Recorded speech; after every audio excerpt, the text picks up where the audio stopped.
তুলসীর মালা গলায় দিয়ে মাছ মাংস খাওয়া যাবে কিনা?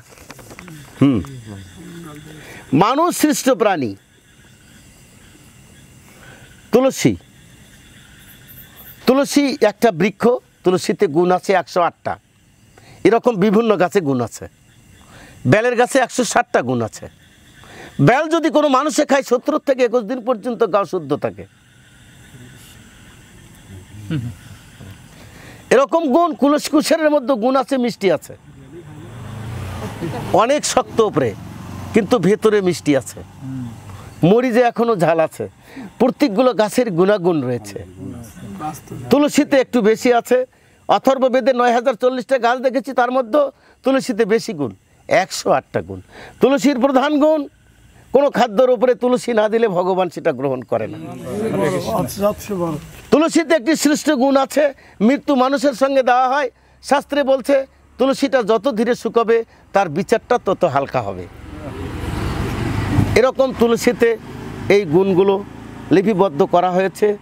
তুলসী গালায় দিয়ে, পিতমালা মহাতন্ত্রে দেখেছি, তুলসী গালায় দিয়ে মিথ্যা কথা বললেও সেখান থেকে মানুষ অনেকটা রেহাই পাবে। আমি একটি অত্যন্ত গোপন কথা বললাম। তুলসী মালা গালায় দিয়ে মাছ মাংস বৈষ্ণবেরা এর উপরে। আমি বললাম কোনো একটা ভালো মাঙ্গলিক কর্ম করতে গেলে মাছ খাওয়া নিষেধ। এটা আগে বলেছি মনে হয়। কালী পুজো করতে গেলেও মাছ খাওয়া নিষেধ, তবে পাঠা বলি কেন? এরকম প্রশ্ন আমাদের থাকতে পারে ওনাদের কাছে। মানে আমি যেটা করতেছি আমার কাছে প্রশ্ন করতে পারেন যে আপনি পাঠা বলি দিবেন তো মাছ খাওয়া নিষেধ করলেন কেন? আগের দিন পাঠাই যদি পবিত্র হয় তাহলে মাছ কেন হবে না? না না, মাছ না হয় পবিত্র নাই হলো, পাঠাই আনি খেতাম। এই প্রশ্নটা অবশ্যই আসতে পারে। তা সেই ধরনের কথা আর কি। তো এখন আপনার বিবেচনা, মালা আপনার গুরু দিয়েছে আপনাকে, আমি কিন্তু দেইনি, গুরু দিয়েছে। গুরু সম্বন্ধে বলেন তো, তিনি যখন আমাদের দীক্ষা দিয়েছেন, দীক্ষা দেওয়ার সময় মালা তিলক দেয়নি? তাহলে আমরা তিলককে পরিত্যাগ করেছি গুরুর দেওয়া জিনিসকে। এটা তো কোনো বিধানে বলা হয়নি। শাস্ত্রে বললেন স্তব যজ্ঞ দান শ্রাদ্ধ সদাচা পিতৃতর্পণম বৃথা ভবেদ রাজেন্দ্র ঊর্ধ্ব পূর্ণ বিনাকৃতম। তিলকবিহীন মস্তকে স্তব করা, জপ করা, শ্রাদ্ধ করা, পূর্বপুরুষের পিণ্ড দান করা, পুজো করা, সব কিছুর বৃথা।